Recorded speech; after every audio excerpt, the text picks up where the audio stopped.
Hello students, JNU MSc entrance 2017 का जो animal physiology के क्वेश्चंस थे, आज हम उसको डिस्कस करेंगे कि एंट्रेंस में एनिमल फिजियो से कौन कौन से क्वेश्चन 2017 में पूछे गए थे। तो हम सारे प्रीवियस ईयर के क्वेश्चन को डिस्कस कर रहे हैं। ठीक है, ये पेपर जो है वो 2017 का है और यहाँ पर देखते हैं एनिमल फिजियो के क्वेश्चंस को। तो फर्स्ट क्वेश्चन जो है that is question number 14. When you boil an egg, the albumin is converted into white solid mass. ये बहुत ही सिंपल क्वेश्चन है। प्रोटीन डीनेचर हो जाती है बॉईल करने पर। ऑब्वियसली ये एग्जांपल किसका है? डीनेचरेशन का एग्जांपल है। नेक्स्ट, ये भी बहुत इजी है। Person of which of the following blood group will be most comfortable to accept AB blood group. AB blood group को कौन एक्सेप्ट कर पाएगा? AB ब्लड ग्रुप का मतलब उस ब्लड के अंदर आरबीसी के ऊपर एंटीजन A भी है, एंटीजन B भी है। अब जिस किसी के ब्लड के ऊपर एंटीजन A भी है, B भी एंटीजन है, अगर उसको ट्रांसफ्यूज किया जाता है तो कौन सा पर्सन एक्सेप्ट कर पाएगा?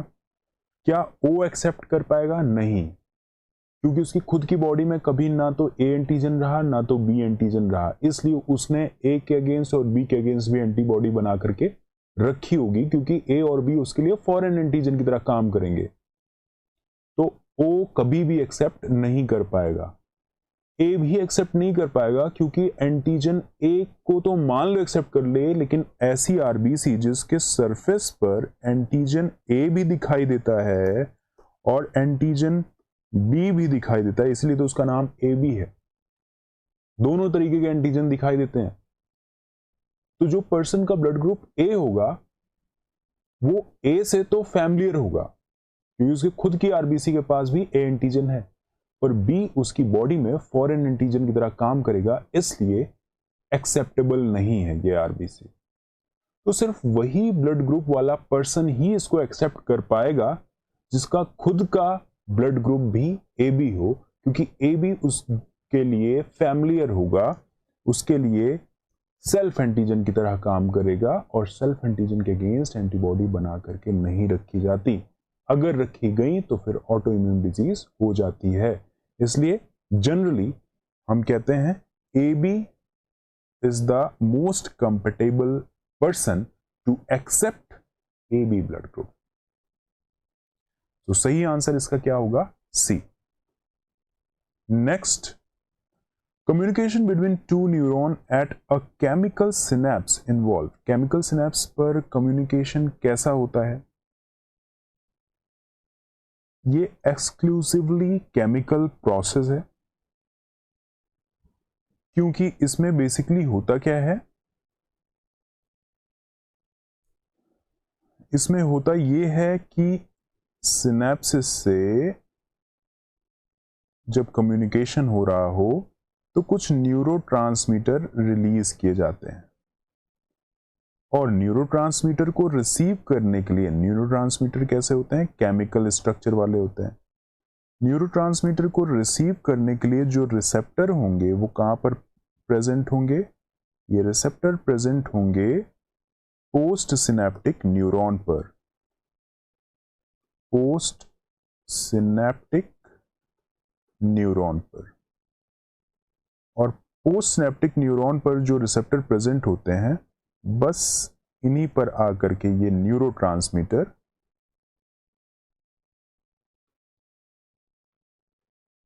अटैच हो जाएगा, बाइंड हो जाएगा, और जिसकी वजह से फिर इसके अंदर इलेक्ट्रिकल सिग्नल पास होने लगेगा। तो ये केमिकल प्रोसेस है और उसके बाद इलेक्ट्रिकल, पर ऐसा तो कहीं ऑप्शन दे नहीं रखा है। यहां पर देख क्या रखा है? Electrochemical, chemical and electrical processes, predominantly electrical processes नहीं, largely electrical processes followed by chemical नहीं, ये तो उल्टा दे रखा है, पहले केमिकल फिर। तो इसलिए इसका जो सही आंसर बचता है वो C है। So the next question,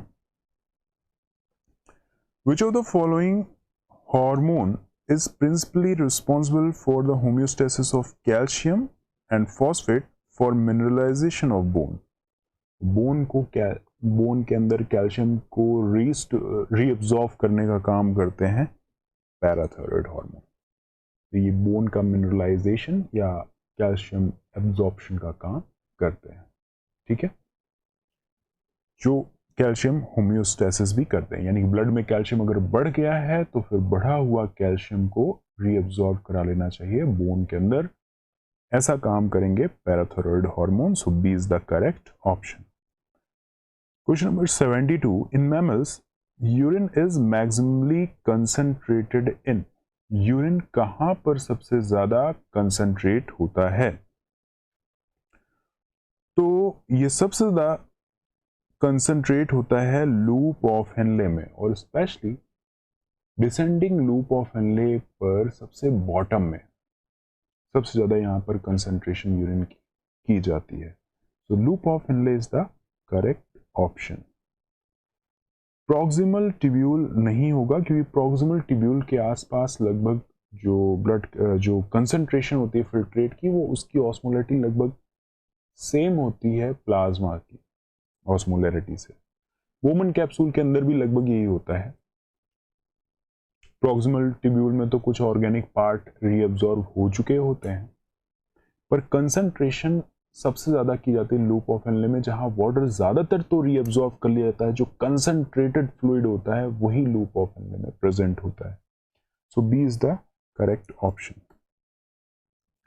next, the propagation of action potential through an axon is proportional to, action potential का propagation axon पर is proportional to, यानी कि उतनी is proportional to का मतलब किसके बढ़ने के साथ साथ propagation बढ़ेगा, जब डायमीटर बढ़ेगा और माइलिनेशन होगा एक्सॉन पर तब, ठीक है। डायमीटर है पर लेंथ बढ़ने पर प्रोपगेशन स्लो हो जाता है, लेंथ इनवर्सली प्रोपोर्शनल है, क्योंकि कंडक्शन जो है एक्शन पोटेंशियल का एक्सॉन पर ठीक उसी तरीके से होता है जैसे इलेक्ट्रिकल करंट का कंडक्शन होता है किसी वायर के अंदर। तो ये वायर के अंदर कंडक्शन भी जो करंट का होता है वो लेंथ बढ़ने के साथ साथ कम हो जाता है, डायमीटर बढ़ेगी तो कंडक्शन ज्यादा होगा, ठीक है। सो ए इज द करेक्ट ऑप्शन, बाकी सारी बातें गलत है, ए इसका आंसर है। विच of the following physiological function is not normally regulated by kidney, kidney normally क्या रेगुलेट नहीं करती, इसके WBC के प्रोडक्शन से कोई लेना देना नहीं है, इसलिए इसका ऑप्शन क्या सही होगा, डी। नेक्स्ट है, an electrocardiogram ECG record provide information about the, ECG हमेशा इलेक्ट्रिकल चेंजेस जो होते हैं हार्ट में उनको रिकॉर्ड करता है, इसका मतलब this machine ECG record the conduction of electrical signal through the heart, so B is the correct option, electrical activity को ही सिर्फ रिकॉर्ड करता है, तो B इसका करेक्ट ऑप्शन है। नेक्स्ट है, source of energy mostly used by spermatozoa in the seminal fluid, क्या source होता है, तो इसके अंदर जो एनर्जी का सोर्स होते हैं कई सारे अमाइनो एसिड, सिट्रेट, एंजाइम्स, फ्लेविन्स, इसके अलावा फ्रक्टोज, ये होता है, लेकिन मेनली जो एनर्जी सोर्स है दैट इज फ्रक्टोज, जो इसमें दे रखा है, तो इसका सही आंसर क्या है, सी। नेक्स्ट है 78 number question, in higher animals which one of the following vasculature would constitute largest cumulative cross section area, कौन सा इसमें वास्कुलर टिश्यू सबसे ज्यादा क्रॉस सेक्शन एरिया किसके पास है, तो कंप्लीट अगर टोटल बात करो आप तो टोटल क्रॉस सेक्शन एरिया सबसे ज्यादा कैपिलरी का होगा, सबसे ज्यादा क्रॉस सेक्शन एरिया किसका है, कैपिलरी का, so the capillary is the correct option। Next, haemoglobin किसके साथ कॉम्प्लेक्स बनाता है? पोरफायरिन 9 रिंग होती है। इसके अलावा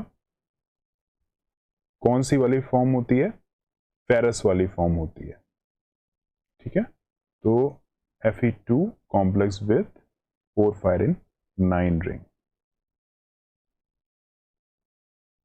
Which one of the following is the most effective in reducing hypertension? Hypertension को कम करने का तरीका क्या है? Beta blocker. बीटा ब्लॉकर एक ऐसी ड्रग है जो कि ब्लॉक करती है सिंपैथेटिक एक्टिविटी को ऑन हार्ट, जिसके कारण क्या होगा? कार्डिक आउटपुट कम हो जाएगा। कार्डिक आउटपुट कम होगा, कॉन्ट्रैक्टिलिटी भी इवन लो हो जाएगी, जिसकी वजह से ब्लड फ्लो कम होगा और हाइपरटेंशन की स्थिति को कंट्रोल किया जा सकता है। तो डॉक्टर जरूर बीटा ब्लॉकर उन लोगों को देते हैं जिनकी हार्ट बीट जनरली बड़ी होती है और हाइपरटेंशन वाली प्रॉब्लम होती है, हाई ब्लड प्रेशर वाली प्रॉब्लम होती है। सो 110 का जो आंसर होगा वो होगा